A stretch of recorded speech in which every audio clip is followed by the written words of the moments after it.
My name is Sunshine Grant, and this would be my final review of the course that we have taken. So let's just get started.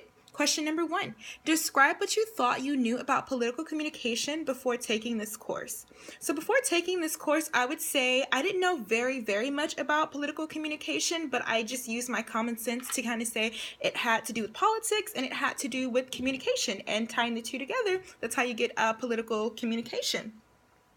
Okay, in my notes I stated, in essence, I understand it was a way of communication through politics, but I wasn't aware of the real depth of it. Okay, so moving along to question number 2.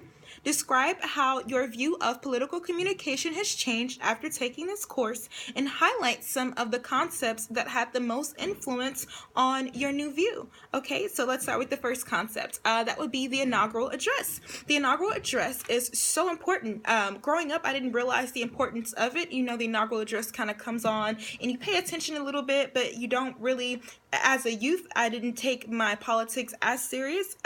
But moving forward, I now know the inaugural address is a speech given during the ceremony which informs the people of the intentions as a leader. So basically, it is the blueprints of the president, how they plan on running the country, which is extremely important because it allows us, insights on how things will go. So with Obama, he praised the Obama healthcare plan, and many disagreed with the plan, but eventually the plan got followed through, and we actually saw it through. So with that being said, in the inaugural address is when he kind of first mentioned this, and to see it many years later, follow through, you do understand why the inaugural address is as important and why it holds such a monumental aspect, and it being like the blueprint.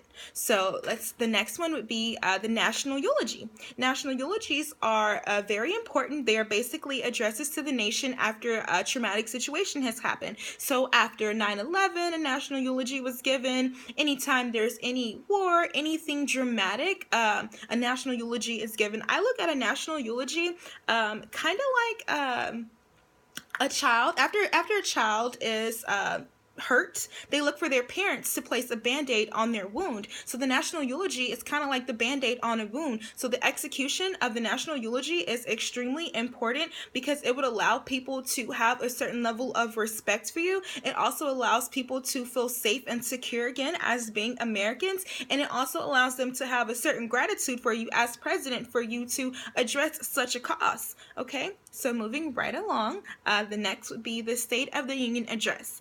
So the State of the Union Address is a yearly address delivered in January by the President, obviously, to the Congress, just giving them a breakdown of the administrative views and the plans for legislation. So the last State of the Union Address I watched was Obama's, and in his State of the Union Address, he stated many things that I could actually relate to. One of those being, I don't have children, but I have seen many families have to miss work, and in missing work they have missed money, because there's no child care program. There's not any child care programs. For many people, they don't have the option of sick days. So to have the president be able to address such an issue and to work towards fixing it, it's absolutely wonderful. Also, the State of the Union Address kind of gives people another form of insight on how things are going, how they want to push them to go.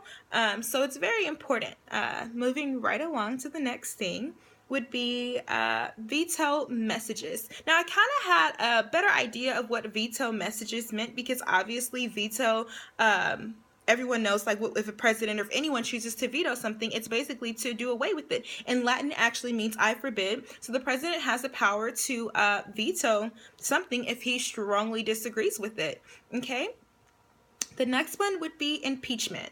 Impeachment is a formal process in which an official is accused of an unlawful activity, the outcome of which, depending on the country, may include the removal of the office. Now, obviously, everyone knows impeachment from Clinton and Monica Lewinsky. That's when I was aware of truthfully what impeachment was. So that has an importance as well.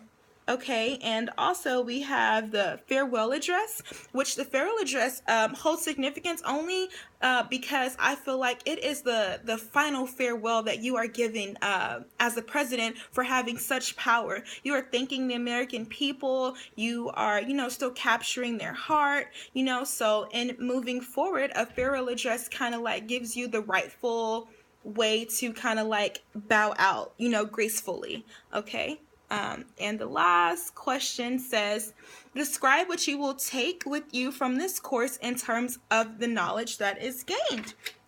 So in my notes I have, from this course I have gained pure knowledge, and moving forward when speeches are occurring, I have the necessary tools to identify what type of speech is being delivered, if it was effective, and even what strategies were used in creating this speech.